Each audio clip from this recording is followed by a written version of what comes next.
I'm gonna be honest, I'm pissed off. I'm annoyed that nobody told me what I'm about to tell you earlier in my career, and it all makes sense now. It makes sense as to why some people through history have been so unbelievably productive, while other people don't seem to make much progress at all. And it comes down to this idea that I'm about to tell you, which is called signal versus noise. And I'm going to show you how to implement it into your life. Oh, and also there's this essay that I read called Do Things That Don't Scale. I read it like a decade ago and it's changed my life so much. So many of you are building things and you need to know this essay. So stay with me. Stay with me, guys. Okay, we can do this. Just give me 10 minutes of your time, max, okay?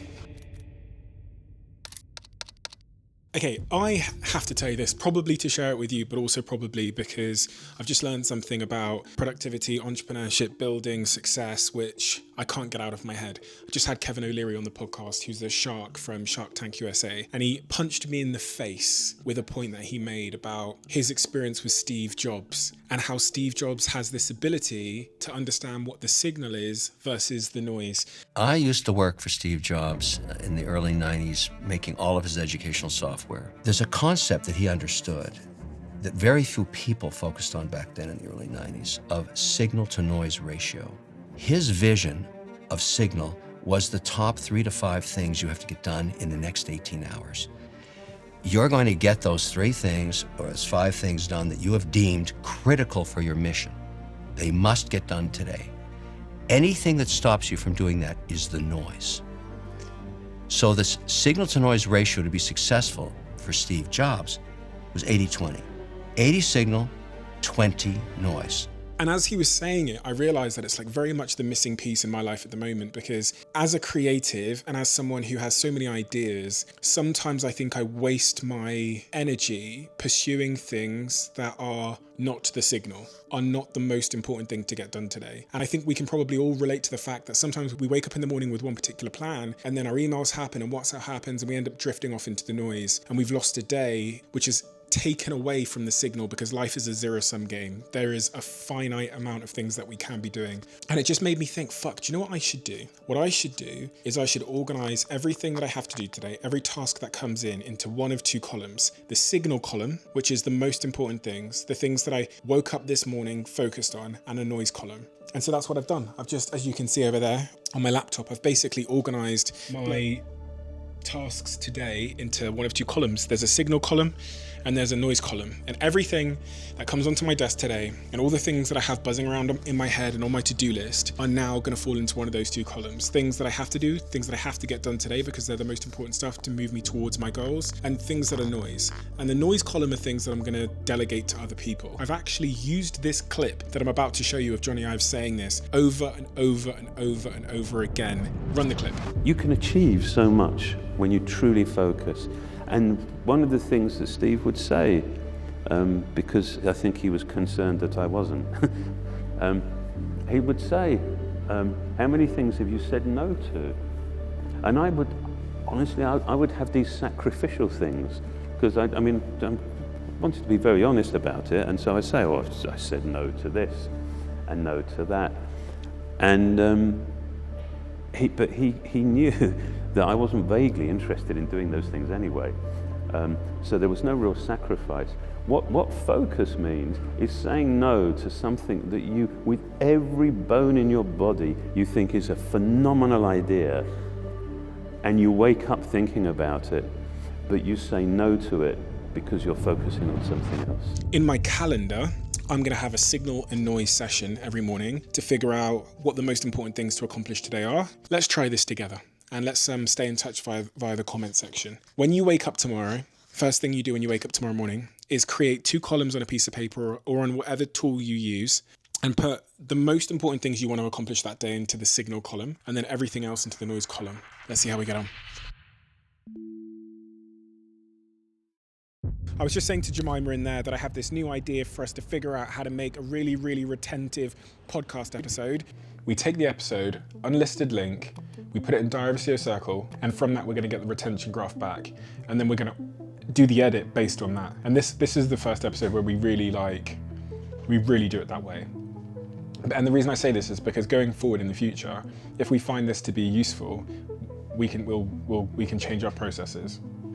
See what I'm saying? And Jemima's response to me was, I could see in her face there was concern that it would take too long and it would be too manual based on our current process, because our current process runs like a military operation. So adding something into that process that would be a bit clunky, a bit manual, and that we haven't figured out, I could see was a bit of a concern. As I saw that concern in her face, Paul Graham's 2013 essay sprung to mind, and it's called Do Things That Don't Scale. What do things that don't scale means doing things very manually for your early customers. So let me give you an example. When Airbnb, the founders of Airbnb, and I've interviewed Brian Chesky from Airbnb, launched Airbnb, they noticed that their users were uploading really, really bad images of their Airbnbs to the website, and that was impacting the customer's experience. So to figure out if this was an important part of the customer experience, the founders of Airbnb manually went knocking on doors of their users when they only had a couple of users, and they said to those users, can we come in and take professional photos for you? I would go there and I'd be like, wow, the photos are terrible. This is actually a really nice house.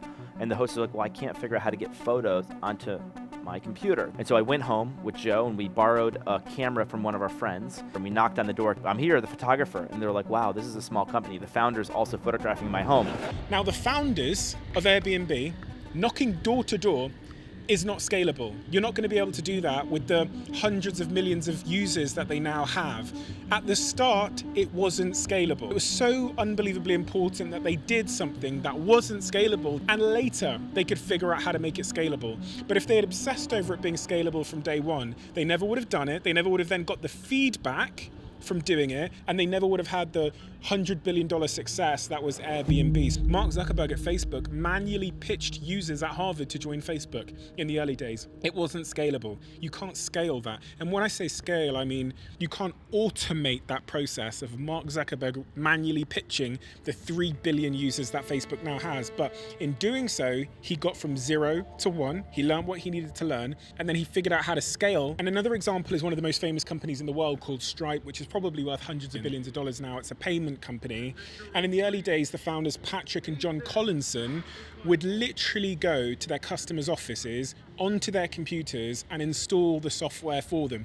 Absolutely didn't scale. You can't do that for 1 billion people. And this is really the point, because so many founders, they understand that they want to reach 1 billion people. They want to be the next Airbnb, the next Meta, the next Stripe. So they think that they have to behave like Stripe, Meta, and Airbnb behave now. They think they have to think in scale. And this is where they make the critical mistake, because all of those companies I just named, none of them at the start were thinking in terms of scale. Whenever you feel like something that is unscalable is going to stand in the way of your team or you figuring out the answer to a very important question, you have to come back to this phrase, which is do things that do not scale.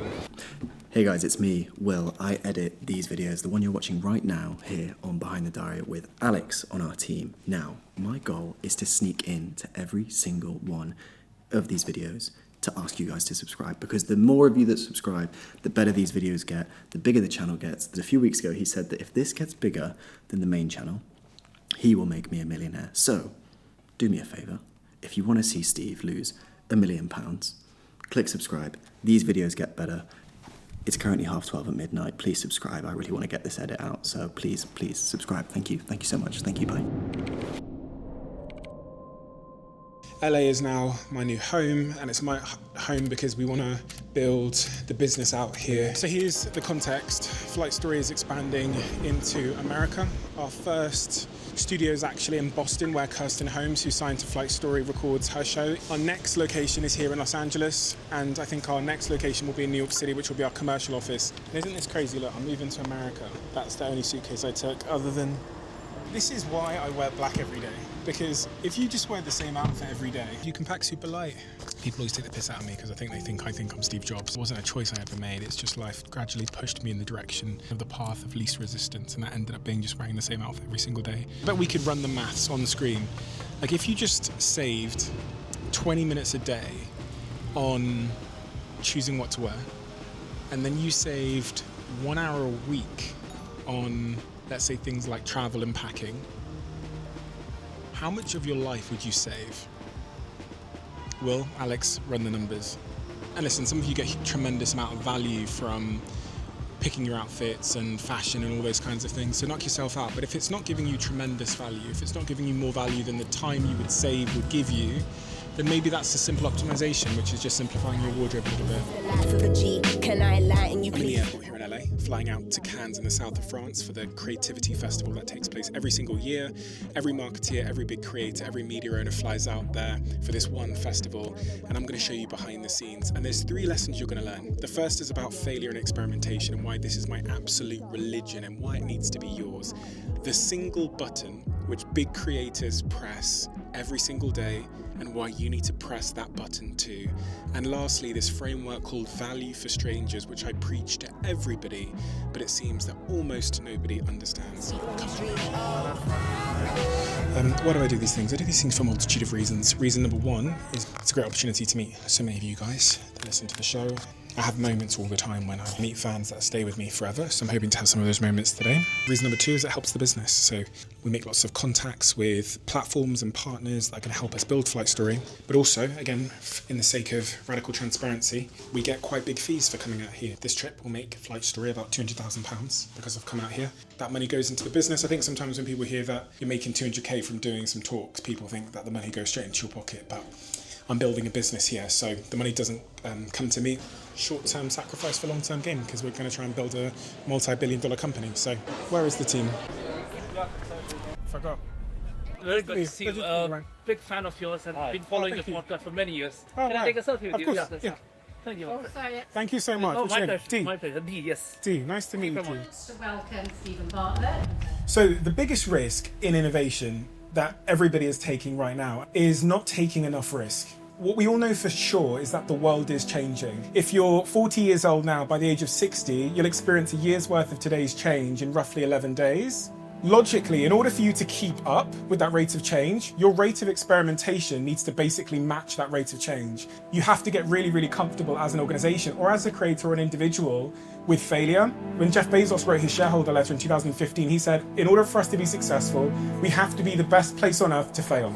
I've made billions of dollars of failures at Amazon.com. They don't matter. What really matters is companies that don't continue to experiment, companies that don't embrace failure. They eventually get in a desperate position. The only thing they can do is make a kind of Hail Mary bet at the very end of their corporate existence. So in our company, how do we do that practically? We have a failure and experimentation team whose KPI, as they report to me every single week, is the amount of experiments we've ran. Notice I'm not saying how many of them went well or really how many of them failed. It's purely the input, which is the controllable, which is how many experiments have we ran.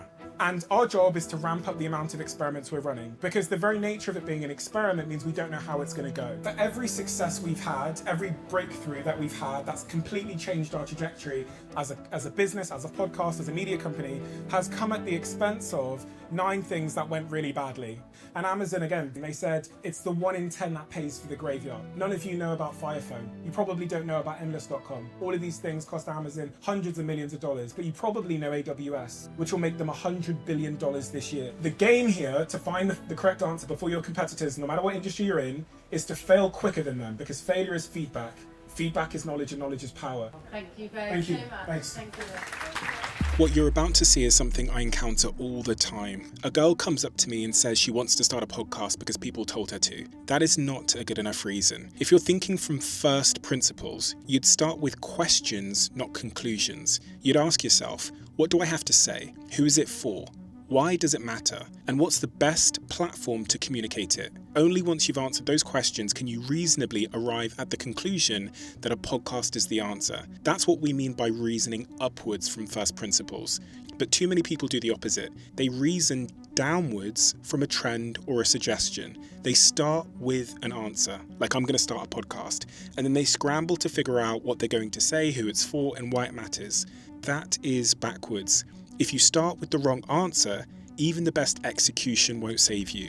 All my comments are like, you should make a podcast. And like now I feel inspired to. I just don't know like how to take the first step. Give yourself 1 year where you say to yourself, I'm going to be really, really bad at this, and this is my testing year. And what that will do is it will take all the performance pressure off you, which will mean you'll do the necessary thing of trying enough shit to figure out what works. What ends up happening a lot of the time is you think that podcasting is two people sat at a table. If you just sort of relieve yourself of any preconceptions about what a podcast is, you'll probably end up making something really interesting. But don't even get rid of the word podcasting. Say I'm going to start a YouTube channel and I'm going to give, there's something that my audience like that I deliver. I'm going to find the best way to deliver that. Okay, thank you so much. No, Can nice I take to a meet you. photo Of course. with you? What's your advice to everyone?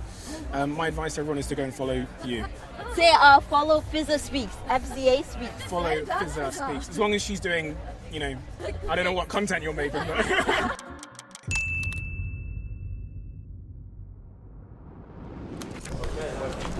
I'm doing a quick talk on stage here for YouTube/Google, which I'm excited about. On my way there now. Ladies and gentlemen, Steven Bartlett. Thank you. Thank you, everybody. Thank you. YouTube has the best data and analytics, and for someone like me that wants to be able to influence what I'm doing, you need to be informed by data and analytics. Now in the back end of YouTube, there's this like one button and you can click into the advanced section and see this wonderful graph, and it tells you every single minute how many people dropped off in that exact minute. And so I can go through every single minute of a 2-hour, 3-hour conversation and go, oh my God, yes, I asked a question about that subject, or I spoke for too long. We've been able to learn exactly what our audience want. The game of YouTube for us became just listening. That informs next week's episode. And having that control as a creator means that your destiny is in your own hand. And it's no lie to say I spend 2.5 hours still to this day in YouTube Studio looking at the analytics. Ladies and gentlemen, Thank you so much for everything. I've been following you since the social chain. Right now, marketing and getting out there is a madness. When I speak to people one-on-one, I get business. What is the one piece of advice that you can give that will blow it away? Like, I know you said experiment, I've got that down, but the one thing you know from your experience. I always assume people aren't going to like the answer. It's not simple or sexy and it's kind of obvious. Okay. So I would only focus on LinkedIn. I do LinkedIn. I get 80% only focus, right? Okay. So how many times do you post a day? Once a day, like consistently. Okay, so you posted every day this week? Yes, I posted yesterday, and I've got a post coming out today. And what type of thing did you post? Did you post videos, photos? So I posted a video. What did you learn about? That video, I learned about how you can. That's a good question. How many comments? Wow, it got, I think. No, not that. 12 comments. Are you sure? Do I need to know my analytics from my head, Steven? It's the most important thing. If you don't have a feedback loop, you're going to feel like you're not making any progress. I spend 2.5 hours a day looking at the back-end analytics on my YouTube videos. 2.5 hours a day? A day. Okay. And this is how you improve. Every single post is data, and the information exists in the back end of every single platform, and that information tells you why people watched, what they clicked, when they stopped watching, what they said. All of that is information that can feed into your next post. So you have to produce, publish, and then pay attention and repeat that cycle. We spent pretty much all last night, the night before, in our WhatsApp group, talking about the analytics. Like, we are at war with each other about these fucking analytics. And this is how you improve. And so if you have the consistency, which you say you do, the end of your feedback loop where there's a gap is, are you learning from what you're posting? Every single thing you post is not about you and your business. Got you. It is value for strangers. What's your mum called? Alison. I get Alison. Yes. Okay. So Alison will think everything you do is valuable. Okay. Because you can post what you're eating for dinner, she go, oh, thank God, right? But that guy.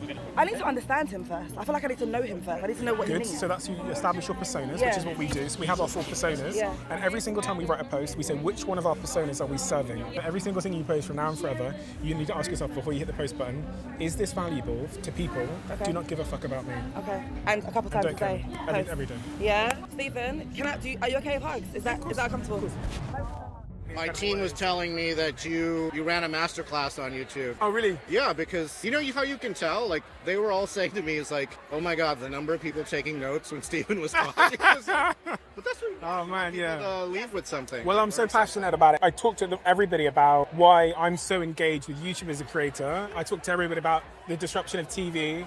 The percentage of my audience, about 35% that are now watching on TV, and how it's disrupting multiple industries at once. So I'm super passionate about it. Yeah, examples like you are really the inspiration of why we go to work. Like, our mission statement is to make it so that you're successful because you're doing something important and getting your ideas out there to an audience. A, about finding that audience, but B, it's about actually creating the economic opportunity for you so you can keep doing it. Yeah. And that's our mission. When the bed today enter body, all the girl them go shake their body.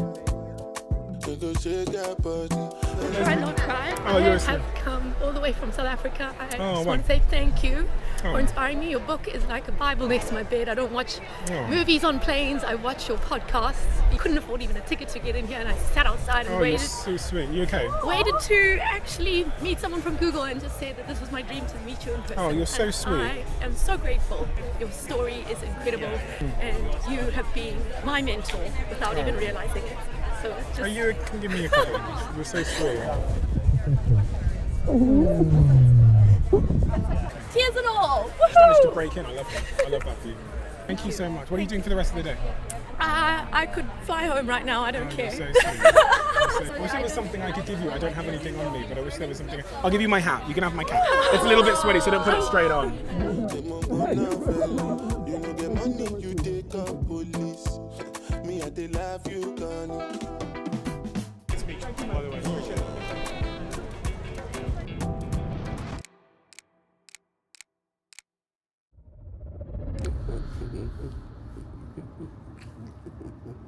That is my dog, Pablo, and Pablo is very, very sick at the moment. He spent the last 8 weeks going in and out of the vet. I'm so scared. And I think he's going... I just tried to feed him, and he throws up all of his food.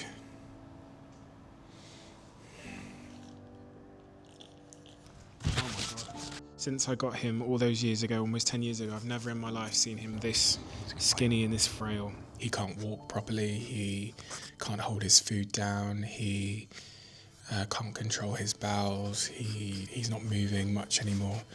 And it's really, really sad. He's been with me for the last 10 years and he's been everywhere with me, and Dragon's Den or the podcast or the businesses or whatever, it's all happened in those 10 years. And it's happened in a variety of different cities and locations and countries, and Pablo's been there with me through it all. He's one of my oldest friends in the world, and got him as a baby, and now I guess he's an old man. He's helped me in the last 10 years realise that a lot of the problems I faced or the challenges I faced weren't real problems, and he's helped me realise that life can be so simple. Just like watching him mess around with like a Lucozade bottle or splash about in the bathtub and have so much fun with such simple things has always made me realise, it's been this great reminder that life can be simple and we can find joy in simple things. And I'm like contending with the realisation that I'm gonna have to say bye, and it's not easy. That's a good point. And yeah, through the last 10 years, at times it can be very, very lonely. And actually, on many nights, many days, the only person that I've had through the weekends or late at night has been Pablo. You know, to be fair, I don't have that many friends, and my friends don't live close to me, so especially on weekends, it's mainly just been me and Pablo for the last 10 years together. I am your best friend. You need to start realising this. Because I can open cupboards. And then when I open the cupboards, do you know what I can do? I can open packets of 80% beef with wholesome fruit and veg. He's given me fun, he's given me so much love, he's given me so much, so it's difficult. As I've come to terms with the fact that I'm probably going to lose him soon, I'm really going out of my way to express my appreciation to him in all the ways that I can. You know, like I'll never properly be able to say thank you to him.